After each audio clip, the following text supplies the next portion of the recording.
Queridos, vamos falar então, continuar falando sobre o tema da família, e nós vamos falar sobre esse tema. Ainda há lugar para a família em uma sociedade pós-moderna? Eu quero abordar esse tema a partir de uma cosmovisão bíblica. Eu vou apresentar primeiro o problema e depois algumas indicações que a Bíblia nos dá sobre esse tema.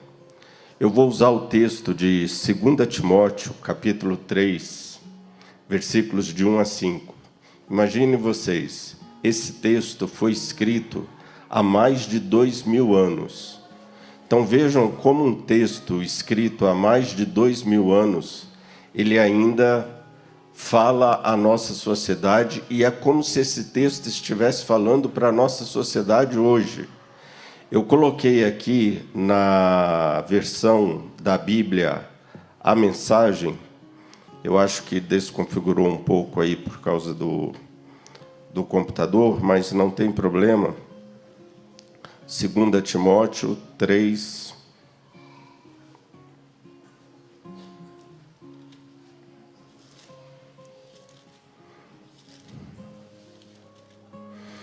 Capítulo 3, versículos de 1 a 5.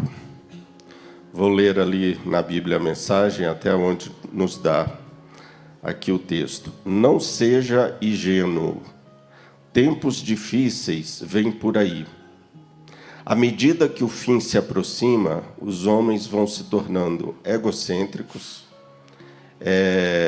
Uma característica da nossa sociedade pós-moderna é o egocentrismo. É chamada de Me Generation, a geração do eu, né? É aquilo que interessa para mim e não para o outro. Os homens vão se tornando egocêntricos, loucos por dinheiro, não tem o que comentar, fanfarrões, arrogantes, profanos, sem respeito para com os pais, cruéis, grosseiros, interesseiros, sem escrúpulos, irredutíveis, caluniadores, sem autocontrole, selvagens, cínicos, traiçoeiros, impiedosos, vazios, viciados em sexo e alérgicos a Deus. Eles vão fazer da religião um espetáculo, mas nos bastidores se comportam como animais. Gente, Paulo escreveu isso há mais de 2000 anos.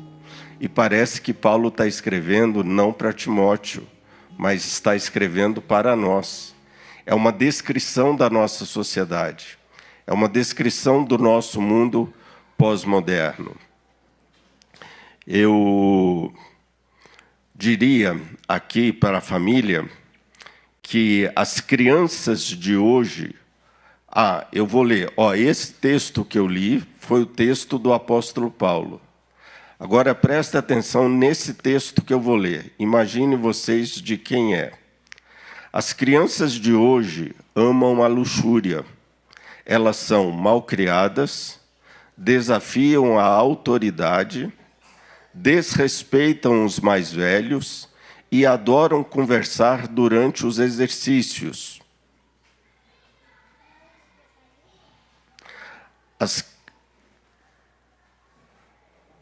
As crianças de hoje são tiranas e não servas de seus lares. Elas não se levantam mais quando os velhos entram na sala.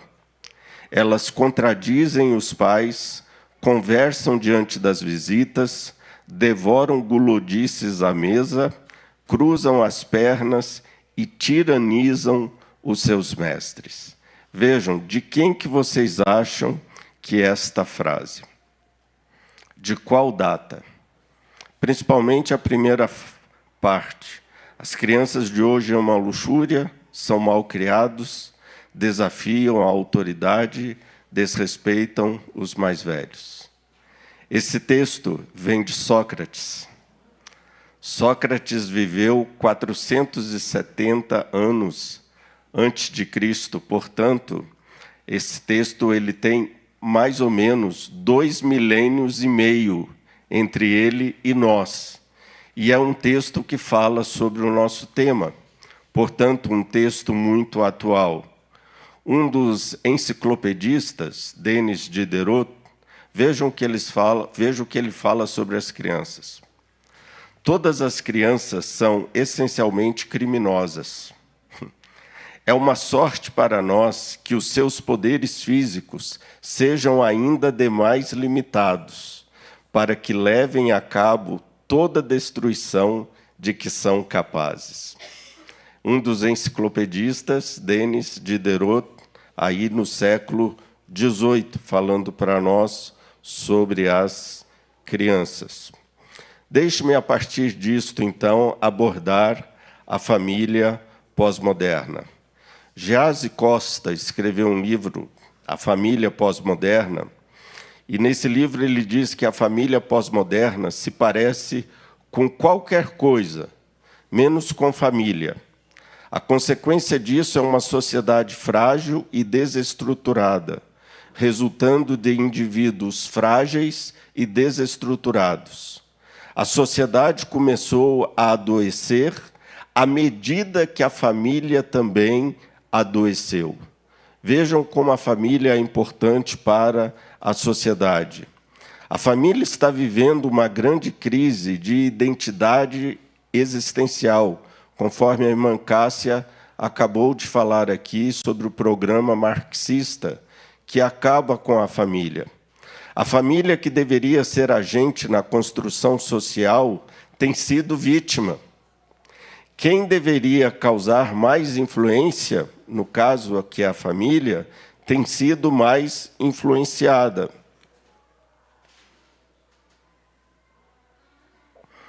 Vamos lá, funciona. Eu trouxe aqui alguns dados importantes, ainda que estejam defasados, mas depois eu vou atualizá-los. A revista Veja, do dia 23 de novembro de 2011, veja o que ela fala.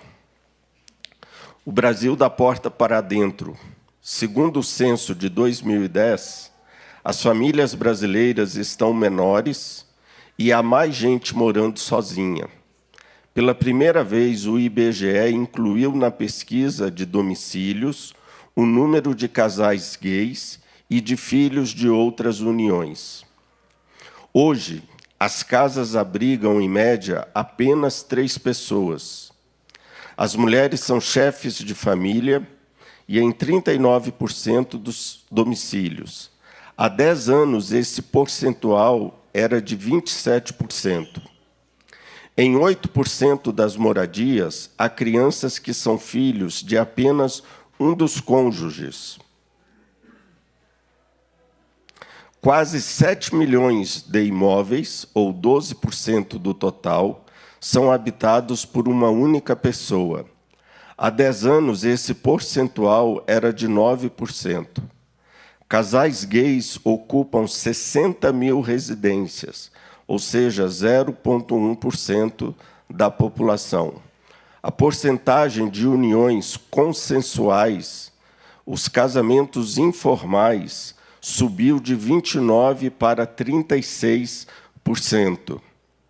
Então,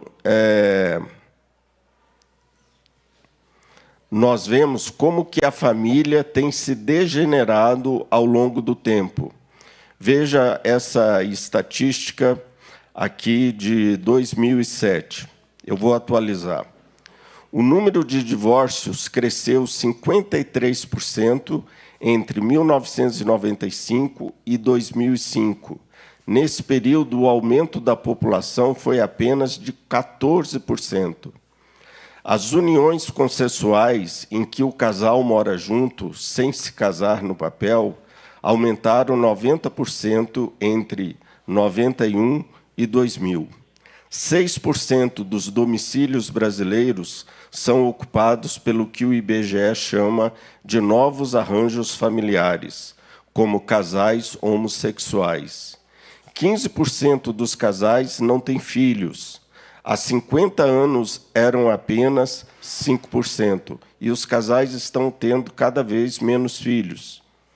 Ações pedindo reconhecimento de paternidade e pensão alimentícia representam 9 em cada 10 processos nas varas de família das capitais.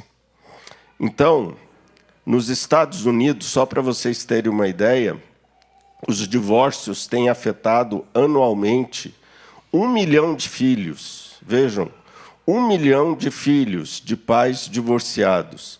20 milhões de crianças eram criadas apenas por um dos pais. Vejam como que a família vem sofrendo.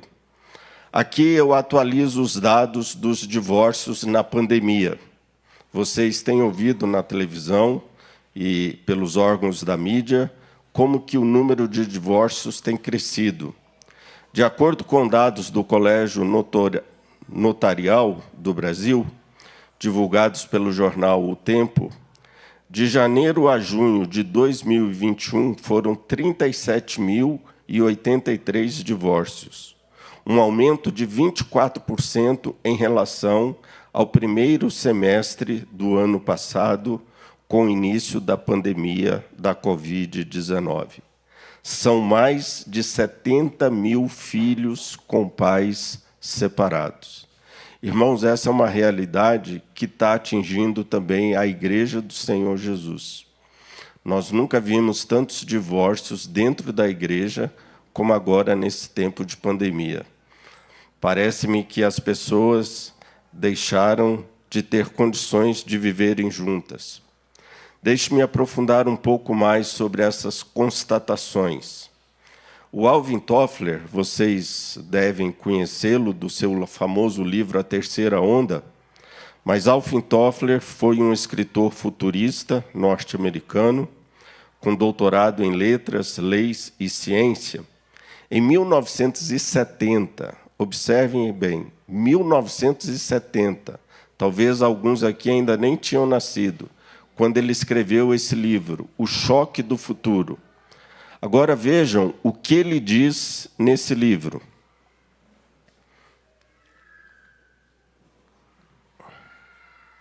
Ele fala para nós o seguinte: a família, o gigantesco absorvedor dos impactos da sociedade, acha-se prestes a uma completa extinção. E ele ainda diz: o homem e a máquina. E ele ainda diz: a família está morta, com exceção do que se relaciona com o primeiro ou os 2 primeiros anos da vida da criação dos filhos. Ele está citando o psicanalista William Wolff. Então, casais, a partir do 2º ano da idade dos seus filhos, já estão se divorciando. Isso ele falando em 71. Ele diz: o mais provável é que a família se esfacele, se estilhace, se abale, apenas para ressurgir outra vez sob formas novas e extraordinárias. Está vendo, irmã Cássia, aquilo que a irmã falou? O Alvin Toffler falou isso em 1971. E é o que o pessoal de esquerda quer fazer com a família. É justamente isso. Ele diz: o problema do parentesco. Ele levanta o questionamento, que já era uma realidade na época dele.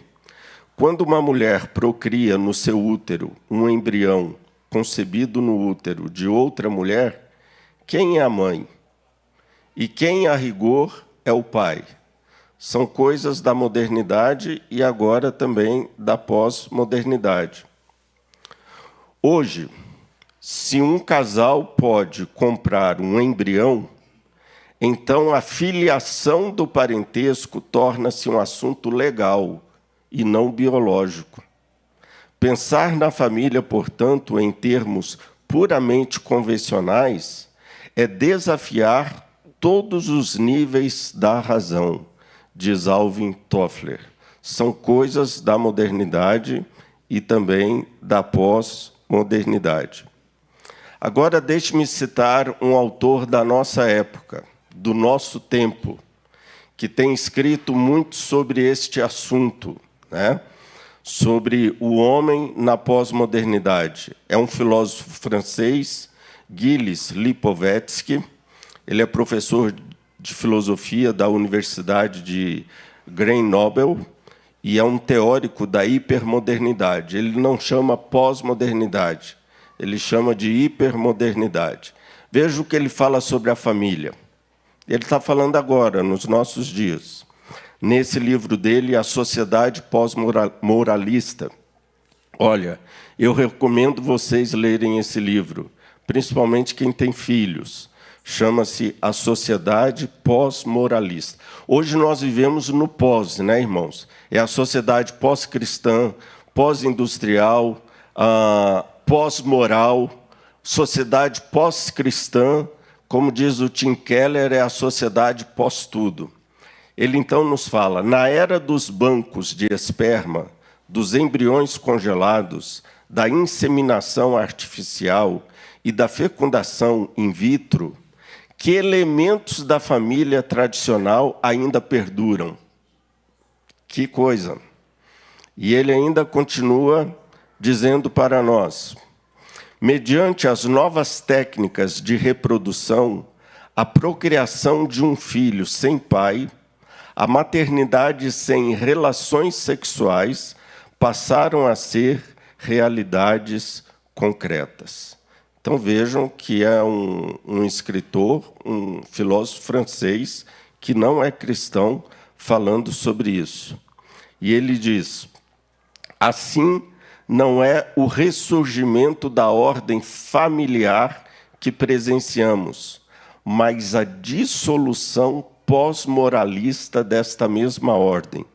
O que nos distingue não é mais o dever de procriar e casar, e sim o direito individualista de gerar um filho, mesmo que seja fora dos vínculos conjugais. Então, esse é o retrato. Quero citar aqui o Zygmunt Bauman, quando Zygmunt Bauman, um sociólogo de Varsóvia, muito conhecido de todos nós, ele diz assim sobre a questão familiar. Testemunhamos hoje uma gradual, mas aparentemente inexorável, desintegração do outrora sacrossanto e imperturbável ninho familiar. Que coisa triste, né, irmãos? Quando a gente vê que as coisas estão andando por esses rumos. Essa é a situação daquilo que nós podemos dizer da família na pós-modernidade. E eu queria trabalhar com vocês, aqui eu falo aos pais e aos demais também, sobre uma das consequências da pós-modernidade, que é a falta de limites. A falta de limites impostos dentro da própria família e também da sociedade.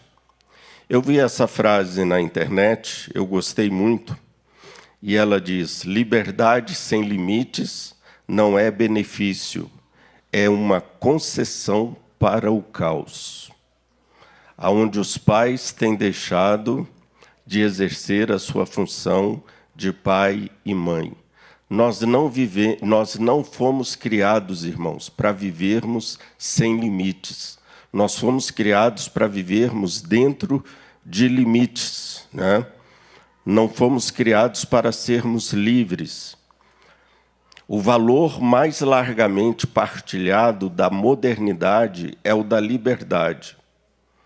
Liberdade, igualdade, fraternidade, né? Já dizia os símbolos da Revolução Francesa, em 1789. Este é muitas vezes entendido em termos de autonomia pessoal, uma liberdade que nos encerra na solidão e que justifica o egoísmo narcisista da nossa época. Olha que coisa interessante. Esses slides que eu estou passando aqui, eles estão gravados ali no computador da igreja, tá? Quem quiser pegar depois, pode pedir uma cópia ali para eles, que eles dão. Esse escritor russo, Alexander Solzhenitsyn, eu gosto muito dele, é um escritor cristão que foi preso ali na Sibéria por questão da perseguição da União Soviética, na época União Soviética. Ele foi se exilar nos Estados Unidos. E ele foi convidado para fazer um discurso na Universidade de Harvard, que é uma das mais famosas universidades do mundo. E Solzhenitsyn, discursando para aqueles alunos e professores, no meio do seu discurso, olha o que ele disse: nossa sociedade ocidental enfatiza mais direitos e liberdades do que responsabilidades e propósitos. Hoje nós vivemos numa sociedade proconizada, né? Tudo a gente fala, eu tenho meus direitos, eu tenho meus direitos, eu tenho meus direitos, eu quero justiça, mas sem levar em conta os nossos deveres, né? E as nossas responsabilidades. Imaginem vocês, Solzhenitsyn fazendo esse discurso na Universidade de Harvard. Quando ele leu isso, ele virou para o auditório e falou o seguinte: vocês, americanos, não servem de exemplo para o meu país. Vocês não servem de exemplo para o meu país, porque vocês são uma sociedade doente, enfatizam direitos e liberdades em detrimento de responsabilidades e propósitos. E é a sociedade que nós estamos vivendo. Tá? É essa sociedade. O que está acontecendo? Aquilo que eu falei na nossa meditação hoje de manhã. 2 Reis 17:34 nos diz: até o dia de hoje fazem segundo os antigos costumes. Não temem o Senhor, e porque não temem ao Senhor, eles fazem o que querem. Não fazem segundo os seus estatutos e juízos, nem segundo a lei e o mandamento que o Senhor prescreveu aos filhos de Jacó, a quem deu o nome de Israel. Então, é uma sociedade que deixou de temer a Deus, portanto, eles fazem o que querem. É uma geração permissiva, tudo é permitido. As pessoas têm os seus direitos de fazerem o que elas quiserem e o outro não tem nada a ver com isso. Como se as nossas atitudes não fossem consequentes. Hoje as pessoas fazem o que querem porque deixaram de temer a Deus. Uma geração sem valores absolutos, completamente secularizada. Não há compromisso ético, moral, nem responsabilidade de vida cristã. Foi feita uma pesquisa nos Estados Unidos sobre aquilo que mais ameaça a igreja. E, em primeiro lugar, sabe o que foi? O que mais ameaça a igreja? A secularização. A forma do mundo ver e enxergar a vida tem entrado dentro da igreja. A igreja tem se secularizado. E esse é um dos pontos que nós temos que tomar muito cuidado e muita atenção em relação a isso. Vivemos hoje nessa sociedade do no limits, né? Vamos lá que eu acerto.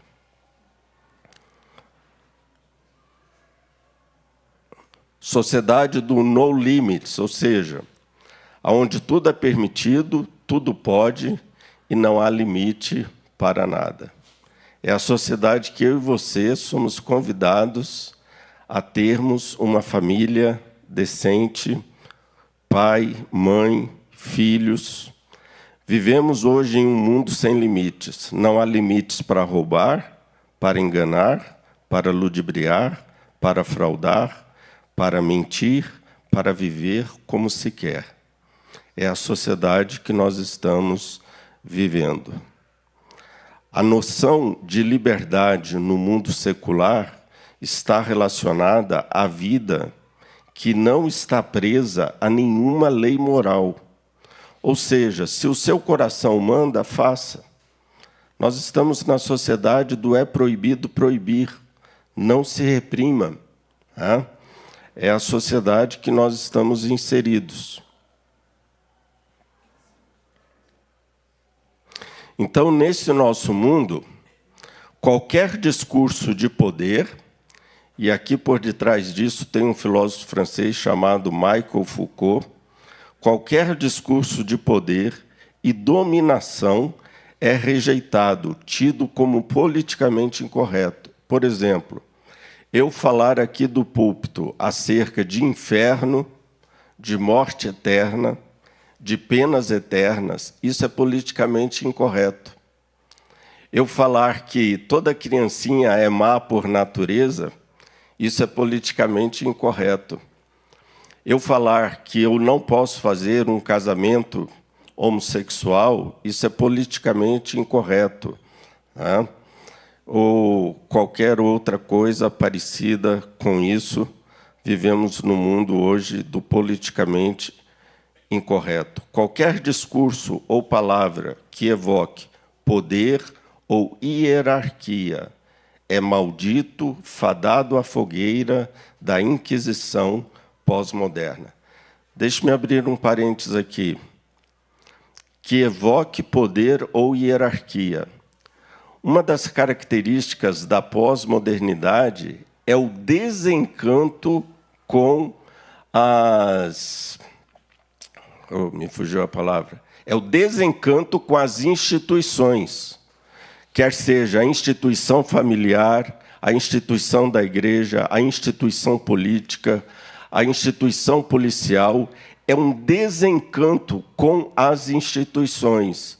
E, nesse meio, inclui-se aí a família que está dentro disso daí.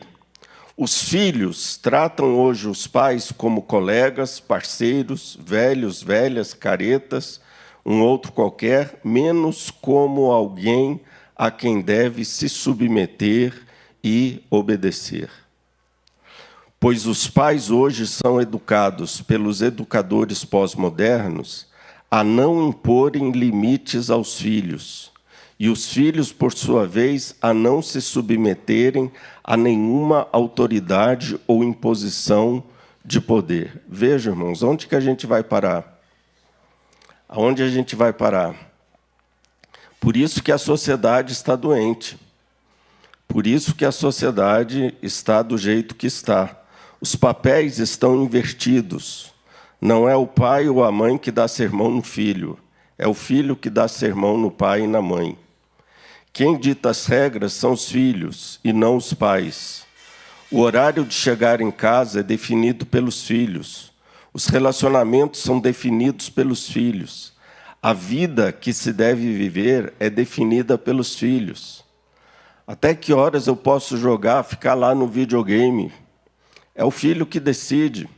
Os pais não têm nada a ver com isso. Olha, e esse é um dos problemas da pós-modernidade, que é esse acesso à internet, às redes sociais, aos videogames da vida, e isso está afastando cada vez mais os filhos do seu relacionamento com os pais e do relacionamento deles com os outros. Eu, que já estou mais para lá do que para cá, na minha geração, eu tive que fazer isso. No meu notebook, no meu iPad, no meu celular, não tem nenhum joguinho. Eu tirei todos os joguinhos, não tenho mais. Porque aquilo começou a me comer tempo. Tempo de eu me dedicar ao estudo da palavra de Deus, tempo de eu me dedicar à leitura de bons livros. Isso estava me comendo um tempo, e Deus me deu um puxão de orelha. Então, eu não tenho joguinho em nenhuma parte dos meus computadores. Outro dia, minha esposa estava mexendo no meu iPad e falou: ué, Marcos, cadê os joguinhos que tinha aqui? Não, tirei tudo. Tirei tudo. Um aluno do seminário me ligou e esse meu aluno disse assim: pastor, ora por mim. Por quê? Eu estou viciado em videogame. Fico até altas horas da madrugada jogando. É o meu vício. É o meu vício. E aí ele não tinha tempo de estudar, não tinha tempo de se preparar para as demandas do seminário, e ele começou a ficar preocupado. Então, nós temos aí essa subversão de papéis, né? Os pais precisam impor limites. Nas novelas, os jovens são mostrados como idealistas puros, verdadeiros poços de virtude. E os pais são mostrados como hipócritas que não merecem respeito. É impressionante isso, nas propagandas nós vemos isso, né? Os pais, eles recebem lições de moral dos filhos, os jovens têm todos os direitos e nenhum dever. Os pais têm todos os deveres, mas nenhum direito. E o rumo da família é dado pelos filhos. São alguns alertas, irmãos, que eu estou passando aqui para vocês. O que a Bíblia fala sobre isso? A Bíblia fala que eu e você fomos criados para vivermos dentro de limites. Nenhum ser humano foi criado para viver fora de limites. Se você tem a Bíblia Sagrada, você tem um livro que está cheio de limites. De Gênesis a Apocalipse, a Bíblia nos aponta limites. Limites dentro dos quais nós devemos viver. Limites estabelecidos por Deus. Nem Adão e Eva, que viveram antes do pecado no paraíso, eles estavam isentos de limites. Adão e Eva foram criados para viverem no planeta Terra. Esse era o limite deles. Não tinha como eles viverem em Marte, em Plutão, em outro lugar. E Deus disse para ele: há lugares que vocês não podem ter acesso. Limites é um princípio bíblico. Deus disse para Adão e Eva: olha, há frutos de árvores que vocês não podem comer. Ou seja, há limites. A vida impõe limites por si só. E o homem, desde o início, foi criado assim. Deus não disse para ele: faça o que quiser. Mas Deus disse para ele o quê? Siga as regras. Siga as regras.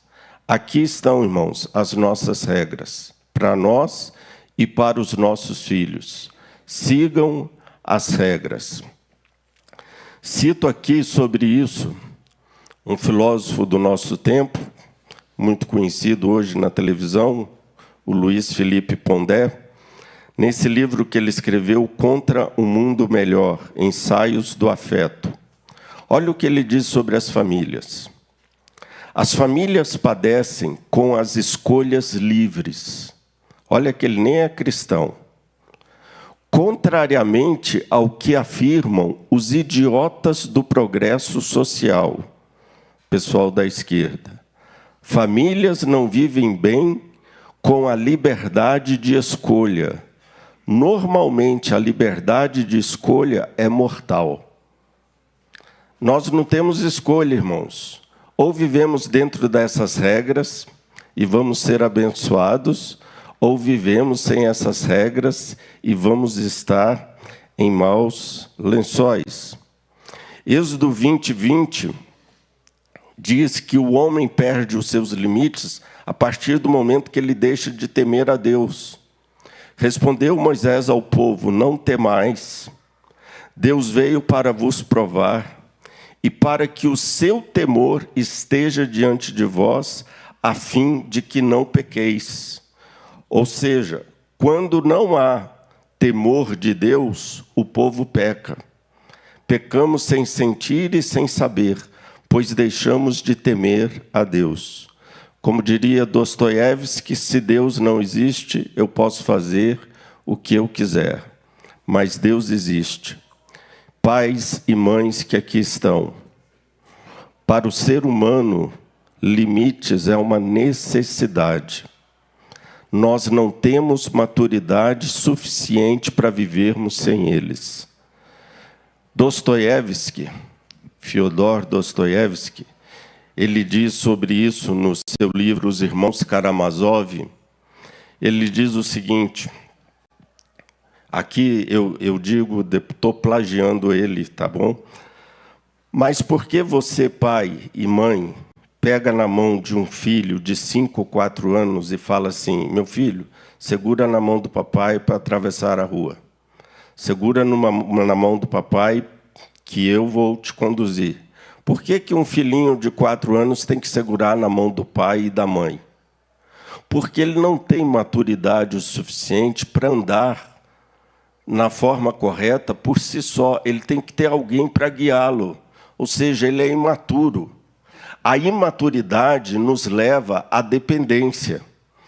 Aí Dostoiévski fala o seguinte, por que um filho ele não pode ter liberdade total? Porque ele não tem maturidade. Chega para o teu filho de 5, 6 anos e diga para ele o seguinte, olha, meu filho, a partir de hoje você pode comer o que você quiser. Aí você vai ver o seu filho comendo só brócolis, alface, né? Espinafre. Diga para o seu filho, de 4, 5 anos, 6 anos, olha, a partir de hoje, pode comer o que você quiser. Ele não tem maturidade suficiente para lidar com esse tipo de liberdade. Vira para uma criança de 5, 6 anos e diz, você pode passar a noite jogando videogame. Você pode passar o tempo que você quiser jogando. Ele vai passar, vai virar a noite jogando. Porque ele não tem maturidade suficiente para lidar com a liberdade. Dostoiévski, então, fala o seguinte, se eu for plenamente maduro, eu posso ter plenamente liberdade. Mas não existe nenhum homem que é plenamente maduro para viver uma liberdade plena. Não existe esse homem. Nós não temos maturidade o suficiente para lidarmos com a liberdade irrestrita, porque Deus não nos criou assim. Deus não nos fez assim. Então, quem reconhece os seus limites e vive de acordo com eles é mais feliz. O temor do Senhor limita as nossas atitudes e as nossas ações, irmãos. Quem teme a Deus não vive de qualquer forma. Quem teme a Deus não fala qualquer besteira. Quem teme a Deus vive de forma diferente, porque o temor a Deus limita a nossa forma de viver, a nossa forma de falar, a nossa forma de agir. E vou dizer uma coisa para vocês, a Bíblia está cheia de limites, a Bíblia está cheia de nãos, e nós precisamos estar atentos a esses limites que a Bíblia nos impõe. O psiquiatra Ronald David Lange, psiquiatra britânico, ele morreu em 89, em um dos seus livros que eu li, ele disse, todo ser humano precisa de cercas. Olha que coisa interessante. Todo ser humano precisa de cercas. Nós precisamos de limites, né? Precisamos deles, foi assim que Deus nos fez. Hoje, nossos adolescentes imploram por limites. A gente pensa que não, mas eles estão implorando por limites. Se não são limitados em casa, eles serão pela sociedade, pela polícia, lá fora.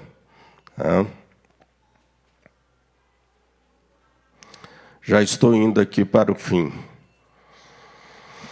Esse livro eu recomendo a leitura também a vocês, da Deborah Ruffner. Ela é uma pastora, advogada, uma pessoa muito sábia. Ela escreveu esse livro, O que os pais do século XXI precisam saber. E o subtítulo é Enfrentando os novos desafios com sabedoria e amor. Muito interessante. E nesse livro ela diz assim, noto que as crianças se comportam melhor quando agimos como pais, estabelecemos limites e avaliamos as consequências. Olha que interessante o que ela nos diz. Os limites, irmãos, eles nos protegem. A via está dizendo, o limite de velocidade é 60. Isso é a sua proteção. O limite de velocidade é 80. Essa é a sua proteção. Quando nós temos e vivemos dentro de limites, nós estamos nos protegendo. Quando nós impomos limites aos nossos filhos, nós estamos protegendo os nossos filhos. Nós estamos cuidando deles. Eu louvo a Deus pelo tanto de vezes que meu pai e minha mãe disseram não para mim. Eu agradeço a Deus por todas as vezes que os meus pais me repreenderam. A minha esposa é professora universitária. Em uma das aulas que ela estava dando, ela teve que falar não para uma aluna. E aí, no final da aula, essa aluna foi falar com ela. Essa aluna disse para ela, professora, ninguém nunca na minha vida me disse um não. A senhora é a primeira pessoa que me diz um não. Pois disse, está dito. E ela se tornou uma grande amiga e passou a respeitar muito a minha esposa por causa desse não que ela teve que receber. Os limites nos protegem. Olha que texto impressionante nós temos na Bíblia sobre isso. A sabedoria bíblica. Lá em Provérbios 25, 28, nos diz assim, como cidade derribada, olhem só, que não tem muros, assim é o homem que não tem domínio próprio. Na Bíblia de Jerusalém fala o homem que não tem autocontrole, ou, em uma outra versão, que toma decisões impulsivas. Agora, uma boa tradução, a da American Standard Version, ela diz assim, aquele cujo espírito é sem restrição, aquele que quer viver livremente, ele é como uma cidade sem muros, sem proteção.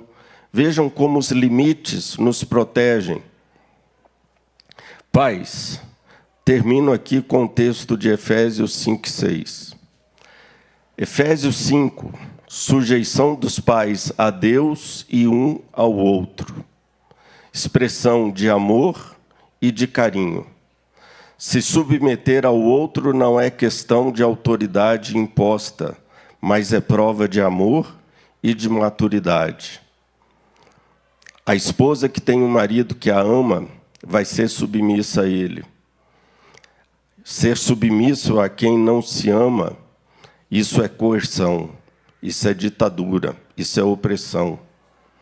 E Efésios capítulo 5 é o ambiente mais saudável para um filho nascer, crescer e se desenvolver. Jimmy Carter foi um dos presidentes dos Estados Unidos, evangélico. Ele, na sua política, ele investiu num plano chamado Pró-Família, como uma necessidade urgente, porque Jimmy Carter sabia da importância de uma família saudável para ele ter um país saudável.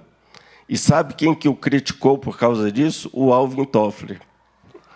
O Alvin Toffler o criticou duramente por isso, e foi um dos melhores governos que os Estados Unidos teve, foi o governo do Jimmy Carter. Ele falou, se eu quero uma sociedade saudável, eu preciso investir na família.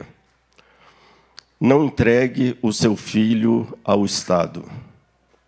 É o que a educação de tempo integral faz. Educação de tempo integral, irmãos, é coisa da esquerda.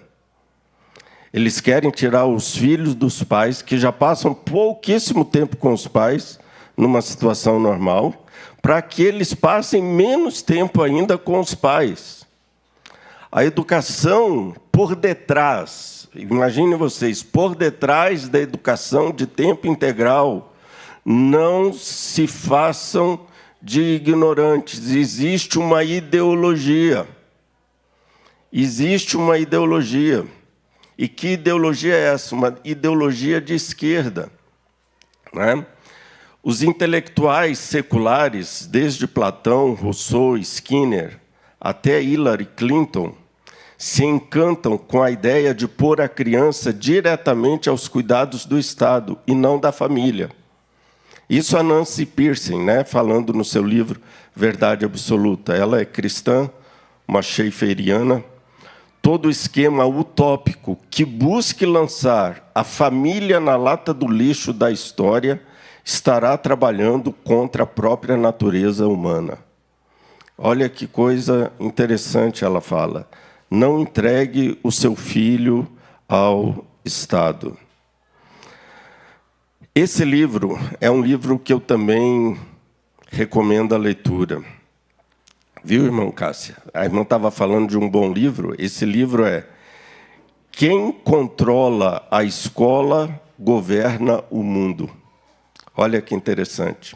Quem controla a escola governa o mundo. E o Gary DeMar, que é um cristão que escreveu esse livro, ele fala que na cosmovisão marxista, o Estado deveria se tornar o educador, o novo pai. Essa é a ideia, né? Essa é a ideia. Então, notem a ordem de Efésios, capítulo 5 e 6. No capítulo 5, vem antes do 6, é claro, nós temos o quê? O relacionamento dos pais com Deus e um com o outro. E no capítulo 6, o relacionamento dos filhos. O que isso quer dizer? Que a relação esposo-esposa precede a relação pais e filhos. Se a relação marido e mulher não está bem, a relação filhos e pais não estará bem. Tá? Essa é a lógica do capítulo 5 e do capítulo 6. Pergunto a vocês, qual o maior presente que você pode dar ao seu filho? Um deles. Qual maior? Se você não tivesse nenhum limite de dinheiro, limite de cartão de crédito, nem nada, qual o maior presente que você poderia dar ao seu filho? Você poderia dizer Jesus, e eu concordo. Jesus é a maior riqueza que a gente pode dar aos nossos filhos. Mas depois de Jesus, você como pai, sabe qual é o maior presente que você pode dar para o seu filho? Mostrar para ele o quanto você ama sua mãe. Isso vai ser definidor em todas as relações do seu filho. Sabem, eu acho que eu sou um bom esposo. Pelo menos a minha esposa diz isso. E quando ela diz, não é para agradar. Mas eu acho que eu sou um bom esposo. Porque eu tive um exemplo dentro de casa. Papai só faltava carregar água na peneira para minha mãe. Era um homem que fazia de tudo por minha mãe, amava minha mãe. E eu aprendi isso com ele, né? Aprendi isso com ele. E as relações familiares são muito importantes para um bom casamento. Minha mãe sempre dizia assim, Marcos, quando você for... Dizia para minha irmã também, Sandra, quando você for se casar, olhe bem como é que o filho trata os pais, porque é assim que ele vai tratar você. E é uma grande verdade. Muito bem, queridos. Estou no fim. Lembre-se disso, né, que os cônjuges, eles casam entre si, não com os filhos. Pais precisam ter tempo um para o outro. E, às vezes, os filhos nos roubam esse tempo. Vocês casaram um com o outro e não com seus filhos. O meu pai dizia para mim o seguinte, meu pai era pastor também. Era pastor batista, mas era pastor. E meu pai dizia para mim o seguinte, Marcos, olhe bem as escolhas que você vai fazer e aquilo que tem prioridade na sua vida. Ele virava para mim e dizia, em primeiro lugar, Deus. Em segundo lugar, a sua relação com Deus. Em terceiro lugar, a sua relação com a sua esposa, se você for casado. Amá-la como Cristo amou a igreja.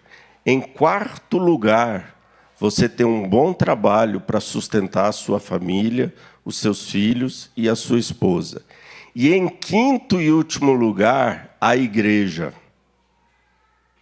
Em quinto e último lugar, a igreja. Texto bíblico que nos dá cobertura para falarmos isso. 1 Timóteo, capítulo 3. Ali está estabelecida justamente essa hierarquia. Se eu não sou um bom marido e se eu não tenho os filhos ao redor da mesa, eu não posso dirigir uma instituição maior que é a igreja. Então, pensem sempre nisso, né?